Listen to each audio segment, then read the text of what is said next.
in celebration of her career-long excellence in roles that range from sirens to superheroes to space travelers and Shakespeare, we honored Ruth Negga with the Spotlight Award at the SCAD Savannah Film Festival. Thank you to SCAD and thank you to President Paula Wallace. This is such an honor. This is a tradition that I want to be part of, to give platform to the voices of the marginalized, the discarded, people who we should know but we don't know. And I think this is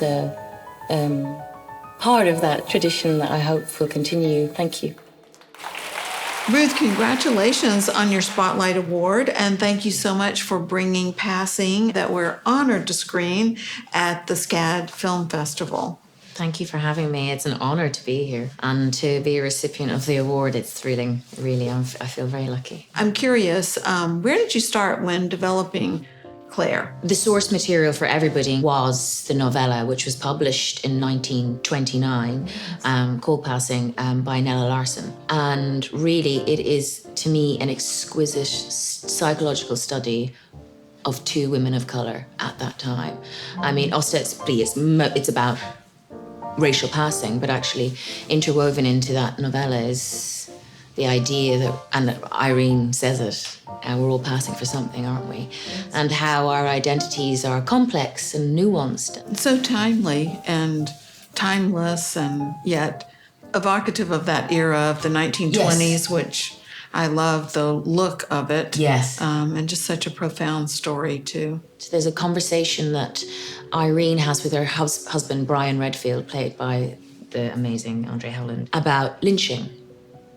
And they have an argument about whether to speak to their two young black sons about this. And I think that was very important for us to keep in the film, because I think another taboo subject is the subject of racialized violence and lynching, which is such a part of America's history. It's understandably painful, but you only sort of rid yourself of your demons by shining a light on them. And I think it's important, and that's where art, for me, is vital, and I mean vital in its most essential. It's needed for life, to be able to hold a mirror up to ourselves and speak about the unspeakable by inviting you into a new perspective, into different shoes. And that excites me. While in Savannah, Ruth stopped by our studios where students gathered to ask about her impressive journey. Not surprisingly, Ruth was authentic, thoughtful, and frank with these future creatives. The death of acting for me is cool, or what we think is cool. Because really what cool is like a discarding of society's or other people's ideas of what we should be and what we're allowed to be. And really acting is a sort of a revenge against that, and I think that's a really good